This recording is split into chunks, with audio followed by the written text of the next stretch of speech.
everyone, it's Trish Ball. Welcome back to my channel and welcome to my second bullet journal plan with me. June is ending in 2 days and my god, does time fly so fast. Whoa. Wait for me, let me catch up please. It feels like I did my June 2020 bullet journal plan with me just yesterday. But that's fine.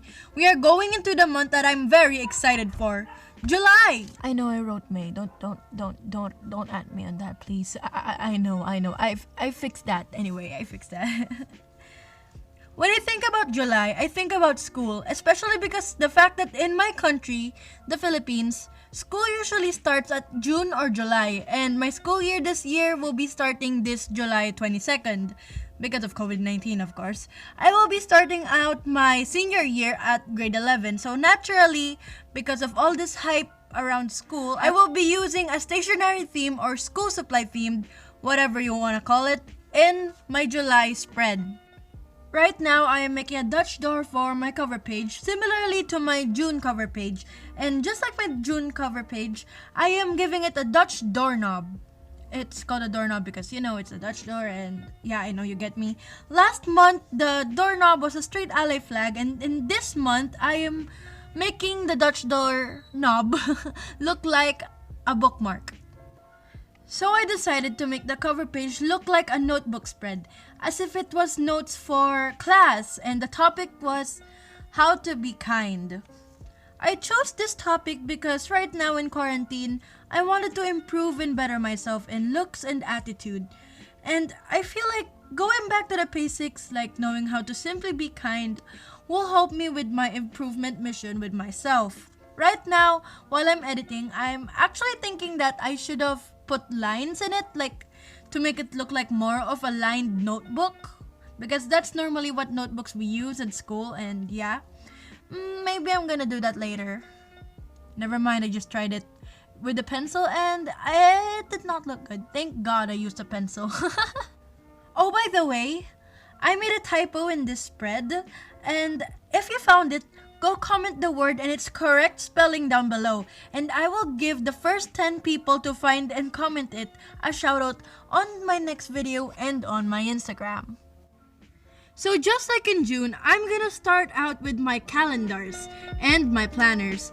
In the front page, I am doing my monthly tracker or July calendar, and in the second page is where I put a smaller calendar for easy referencing and my YouTuber and growth tracker.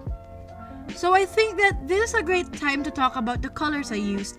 When I think of school, I think about warm colors such as red, orange, and yellow. I usually think of these colors because of the things that I see at school. Red apples, orange lunch boxes, yellow school buses, and all that. That's why I used mostly warm colors using my Crayola Super Tip markers in the colors mango, lobster red, and sun yellow. I also used some green and blues later on, but those colors have almost the same tone. They're in the same spectrum of tone as my warm colors. I used grass green and ocean turquoise. So along with the theme of stationery, I was inspired by post-it notes, especially those watercolor pattern post-it notes. I don't have them. That is, as you can see, I am making some. I made them by cutting a piece of paper, preferably a blank one, and using my Crayola Super Tip markers, the red, yellow, and orange one I was talking about a while ago, I colored into a piece of hard plastic, any plastic that won't crease up will do, and added a couple of drops of water. After that, I smeared the colors in the plastic onto the paper, and that will create a soft watercolor wash effect. Now all you have to do is cut it on any size or shape you want, and voila! You have your DIY watercolor post-it note. And for you to be able to post or stick it up, all you need to do is get some paste or a glue stick, which right now I finally have. Last time I didn't have that. Smear it on the back side of the paper and let it dry to stick in anywhere. On the bottom of my calendar, I decided to put a space where I can write in notes and events, and I wanted to make it the linear design of a lined notebook. That goes for the others, such as my goals and logs. After I finished those, I made my habit tracker, and this is where the blue and green came in, and also the brown, which is also a warm brown. I have 6 habits that I have to keep a track on. Workout, diet, skincare, green tea 2 times a day, and for this month, putting ice on my face, and lastly, showering 2 times a day. These habits are color coordinated, and if I did the habits I needed to do that day, I will color inside the small boxes. If you saw, I tried to put my body tracker below my habit tracker, but I didn't like how I did my calligraphy, so I just covered it up with the DIY watercolor post-it notes. I made and turned it into a log spread, then relocated the body tracker on the next page. My body tracker helps me see if I gained weight or if I lost weight, if I became bigger or maybe even smaller. It helps me motivate myself, exercise and work out just to make myself even better and be the best of who I can be.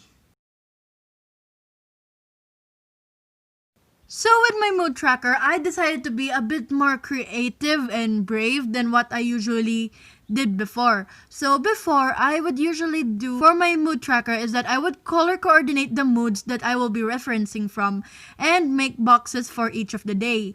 Then I will color the box in the color of what my mood was in that day. But now, I decided to be a bit more mathematical. Whoa! Mathematical and use graphs and charts for it.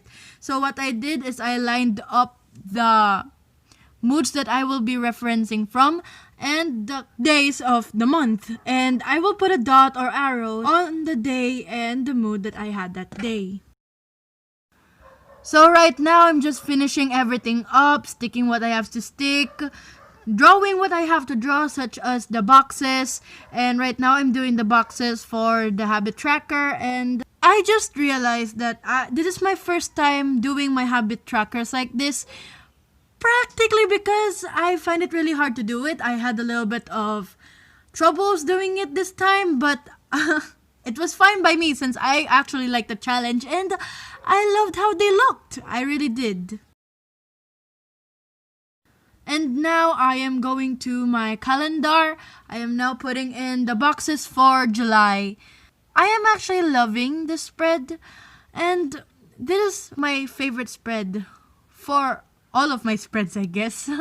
I find it beautiful, I find it simple and practical, but still so pretty and aesthetic. I don't know if you guys like it too. I hope you do. Comment down below if you do or if you don't. I'd love to make a conversation with you. And if you have some suggestions, please feel free to go to the comment section and give it to me there. I'd love your suggestions.